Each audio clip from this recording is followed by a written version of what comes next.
Sa tuwing ipinipikit ko ang aking mga mata, bumabalik ako sa lumang kubong iyon, sa tunog ng tumba-tumbang tila hindi napapagod. Bata pa lang ako, iniwan na ako ng mga magulang ko sa gitna ng gulo at hirap. At si Lola Rosa ang naging tanging sandigan ko. Siya ang humubog sa akin sa gitna ng kakulangan. Ang bawat linyang nakaukit sa kanyang mga palad ay mapa ng sakripisyong hindi ko noon lubos na maunawaan. Sa kanya ko natutunan na ang tunay na kayamanan ay wala sa bulsa, kundi nasa bawat bulong ng kanyang panalangin. Sa gitna ng kadiliman. Naaalala ko pa noong bata ako, madalas akong magtanong sa kanya habang nakatingin sa tuyong ulam namin. Lola, bakit ba tayo lamang naghihirap ng ganito? Bakit kailangang iwan ako ni nanay? Minsan, sa sobrang galit ko sa mundo, pati sa Diyos ay nagre-rebelde ang puso ko. Pakiramdam ko noon, nakalimutan na niya tayo. Pero si Lola, hindi siya sumasagot ng pagalit. Bagkus, hahawakan niya ang kamay ko, pipikit ng mariin, at doon ko maririnig ang pinakamalakas na sandata niya, ang kanyang dasal. Panginoon, patawarin mo po ang aking apo sa kanyang mga katanungan. Bata pa po siya at hindi pa nauunawaan ang inyong plano. Ama, linisin mo po ang landas ng kanyang mga magulang kung nasaan man sila. At dito sa munting kubo namin, bigyan mo po ako ng mahabang buhay at malakas na katawan. Huwag mo po muna akong kukunin hanggat hindi ko pa nasisiguradong handa na ang aking apo sa hamon ng buhay. Kayo na po ang tanging sandigan namin. Amen.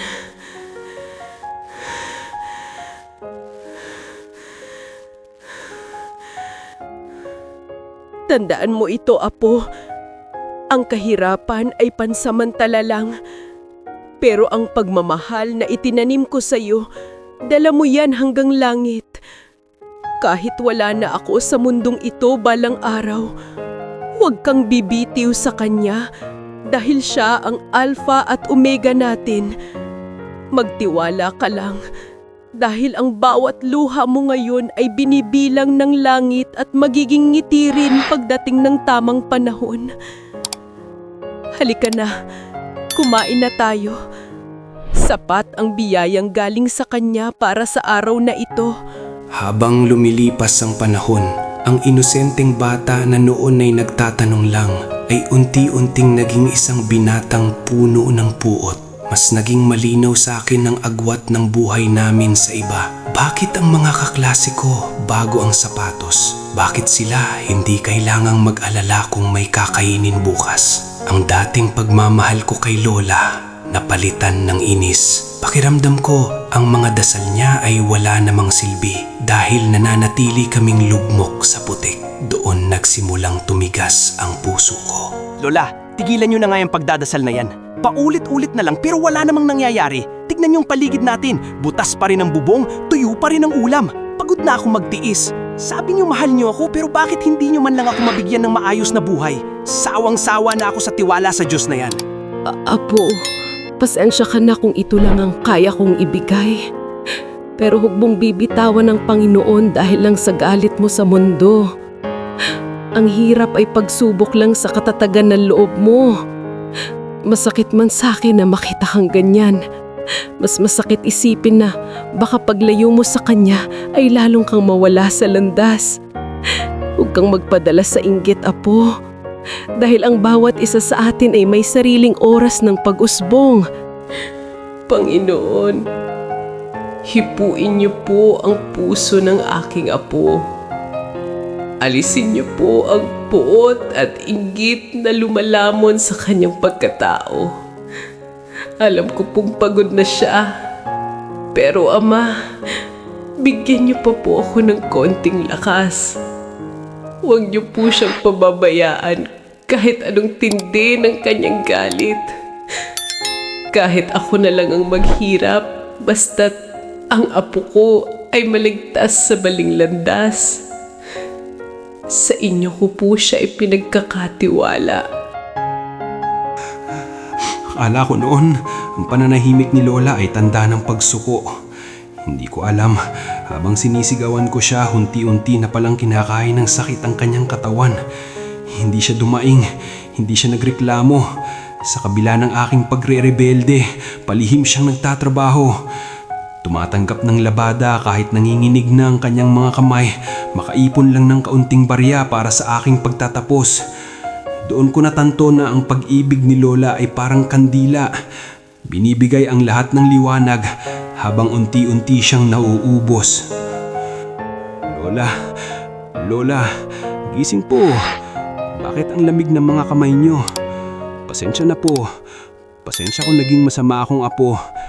Hindi ko lang po kasi maintindihan kung bakit kailangan mahirapan tayo ng ganito. Lola, huwag niyo po akong iwan. Hindi ko po kaya. Mag-aaral na po ako, pangako. Gagawin ko na lahat ng gusto niyo. Basta, huwag lang kayong umalis. Apo, huwag kang umiyak. Alam ng Panginoon kung gaano kita kamahal. Tapos na ang laban ko. At alam kong handa ka na. Huwag mong kakalimutan ang lahat ng turo ko sa iyo.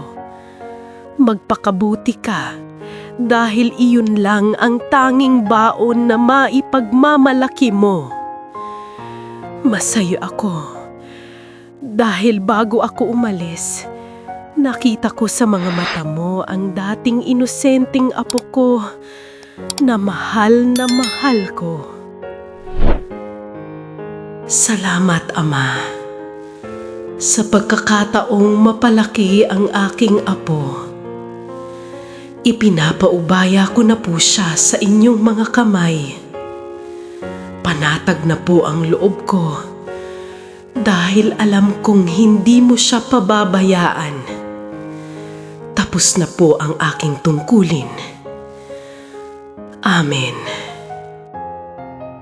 Nang mawala si Lola, tila huminto rin ang mundo sa loob ng aming maliit na dampa. Ang bawat sulok na dati ay maingay sa kanyang mga paalala, ngayon ay puno ng nakabibinging katahimikan.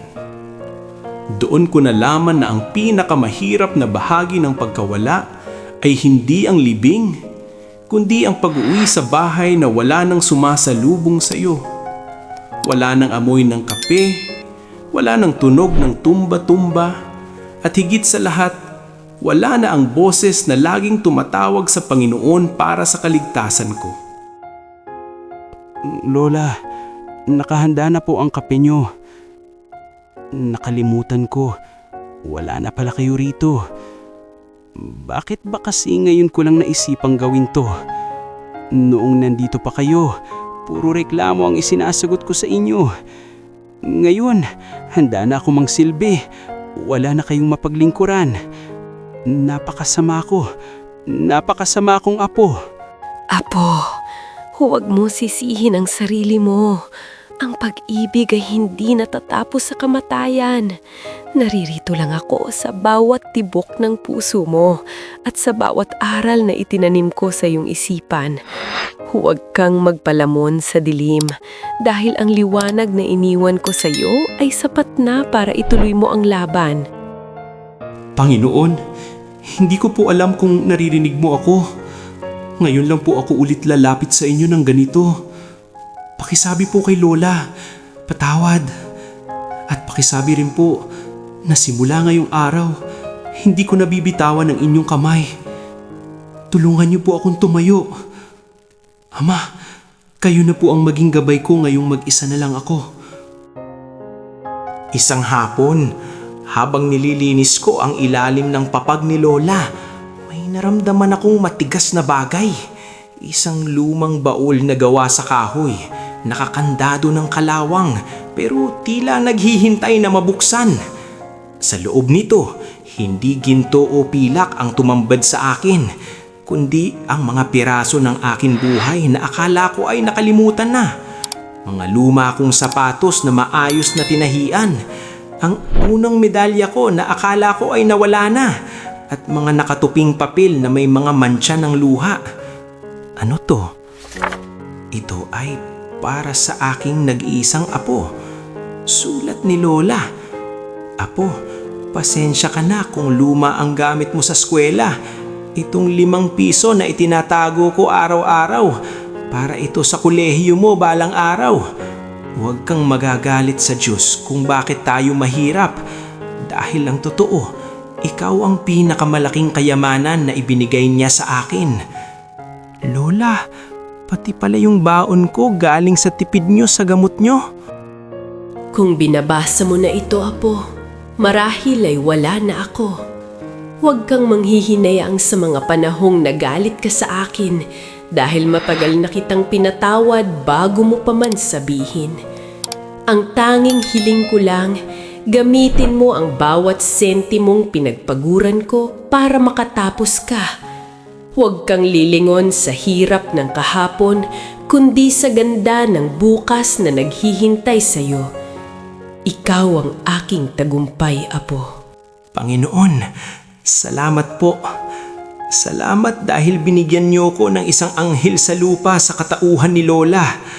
Patawarin niyo po ako sa aking pagkabulag. Ama, gamitin mo po ang mga kamay ko para mabigyang puri ang lahat ng sakripisyo niya. Hinding-hindi ko nasasayangin ang bawat sentimo at bawat dasal na ibinigay niya para sa akin. Ipinapangako ko po, magiging tao ako na ipagmamalaki niya.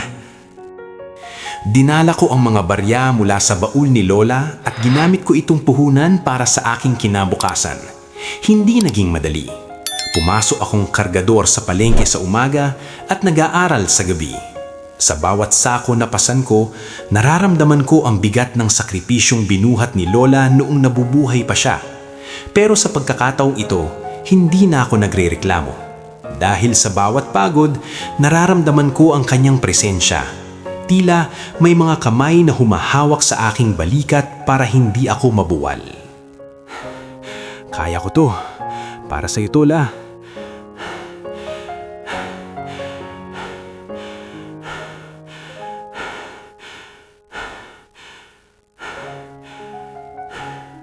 Isang sako pa.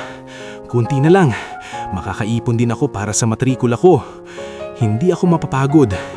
Pangako ko sa inyo, hindi mapupunta sa wala ang bawat sentimong itinago nyo sa ilalim ng papag. Panunuorin nyo ako, La. Makikita nyo akong umaakyat sa entablado. Ganyan nga, Apo. Huwag kang susuko. Ang bawat patak ng pawis mo ay binabasbasan ng langit. Tandaan mo, ang taong marunong lumingon sa pinanggalingan at marunong magtiyaga ay hinding-hindi pababayaan ng Panginoon. Ipagpatuloy mo lang ang iyong lakad dahil sa dulo ng pagod may gantimpalang naghihintay. Panginoon, bigyan mo pa po ako ng lakas. Huwag niyo pong hahayaang manghina ang aking katawan at loob. Ama, salamat po sa trabahong ito na nagbibigay sa akin ng pag-asa. Gabayan niyo po ako sa aking pag-aaral mamayang gabi. Naway, maging karapat-dapat ako sa lahat ng pinagdasal ni Lola para sa akin. Akala ko, dahil nagpapakabuti na ako, ay magiging madali na ang lahat. Pero muling kumatok ang tadhana. Nawalan ako ng trabaho sa palengke dahil sa pagsasara nito at kasabay noon ang matinding lagnat na nagpahina sa aking katawan. Habang nakahiga ako sa aming butas-butas na kubo, narinig ko ang patak ng ulan sa bubong, ang parehong tunog na kinatatakutan ko noon.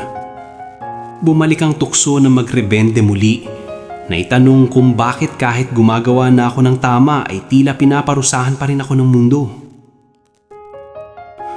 Lola, ang hirap. Wala na akong pambili ng gamot. Wala na rin akong pambayad sa eskwela. Minsan gusto ko na lang sumuko. Bakit ba parang laging sarado ang pinto para sa akin? Lord, totoo po ba kayo? O sadyang malas lang talaga ang buhay ko? Ang ginto ay dinadaan sa apoy bago maging dalisay. Ang bagyo ay hindi dumarating para sirain ka, kundi para linisin ang iyong landas.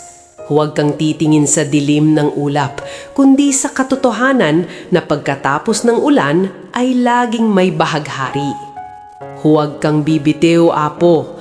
Ang pananampalataya ay hindi lang para sa magagandang araw. Ito ay para sa mga gabing hindi mo na makita ang iyong daan.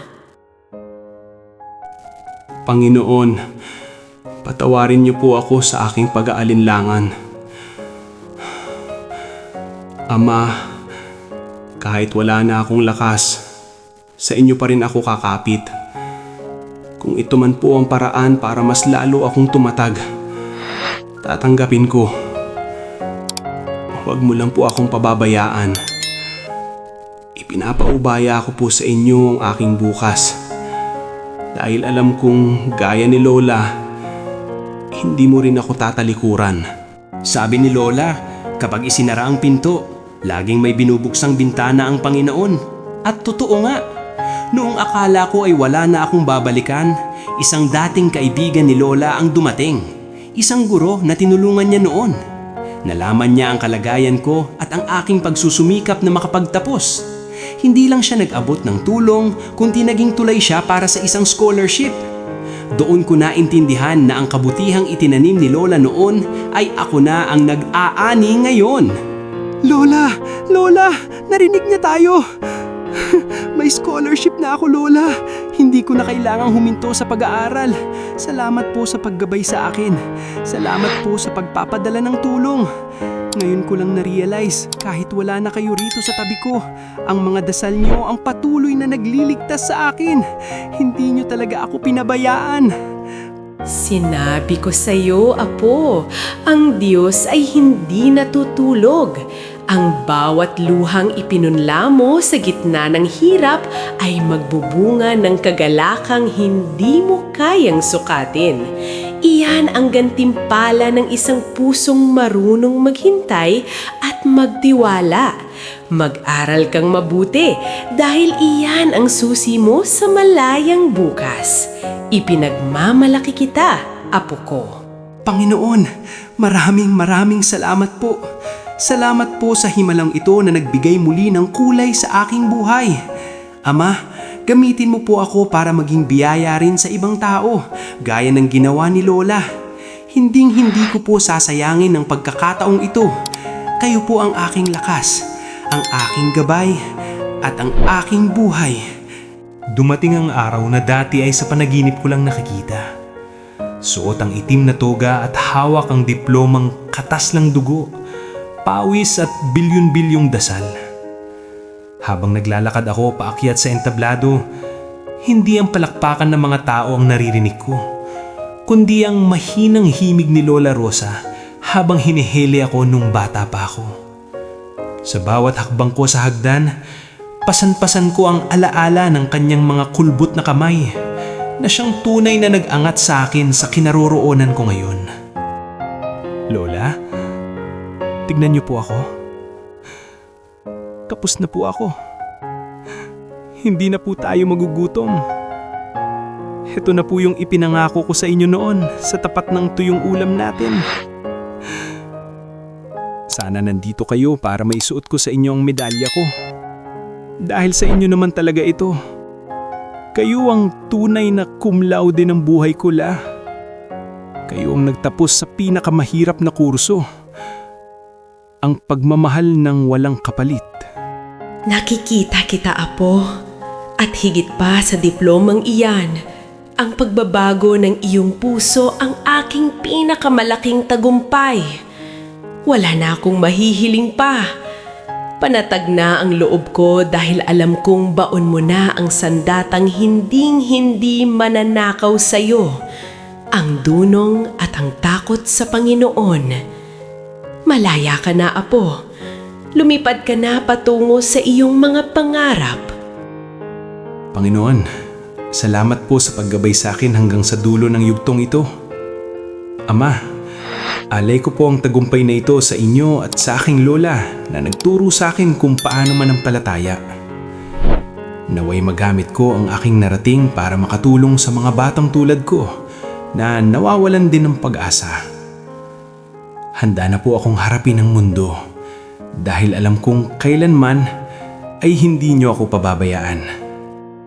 Lumipas ang mga taon at ang dating butas-butas na kubo ay napalitan na ng isang bahay na matatag at puno ng liwanag. Hindi ko man naabutan si Lola sa aking kaginhawaan, alam kong bawat sulok ng tagumpay ko ay amoy ng kanyang pagmamahal. Ang lumang tumba-tumba niya, nanatili iyon sa gitna ng aming sala, isang paalaala na ang pinakamatayog na narating ko ay nagsimula sa pinakamababang pagluhod niya sa harap ng Panginoon. Ngayon, hindi na ako ang batang nagtatanong kung bakit kami mahirap. Ako na ang sagot sa mga dasal ng mga batang gaya ko noon. Halika rito, anak. Tignan mo ang tumba-tumbang ito. Dito nakaupo ang pinakamatapang na babaeng nakilala ko. Sabi niya sa akin noon, ang buhay ay hindi tungkol sa kung ano ang meron ka, kundi sa kung sino ang kasama mo sa gitna ng unos. Kaya tuwing nahihirapan ka, tandaan mo ang turo ni Lola Rosa. Huwag kang bibitiw sa kanya dahil ang Diyos ang Alpha at Omega ng ating pamilya. Apo, napakaganda ng iyong buhay. Panatag na ako dahil alam kong kahit wala na ako, ang pag-ibig ko ay magpapatuloy sa kanila. Tapos na ang gabi. Apo, narito na ang bukang liwayway na ipinangako ko sa iyo. Hanggang sa muli nating pagkikita sa piling ng Ama. Panginoon, maraming salamat po sa paglalakbay na ito. Salamat sa sakit na nagpatatag sa akin, sa hirap na nagturo sa akin, at sa isang lola na naging mukha mo dito sa lupa. Ngayon, handa na akong ipasa ang apoy ng pananampalatayang ito sa susunod na henerasyon.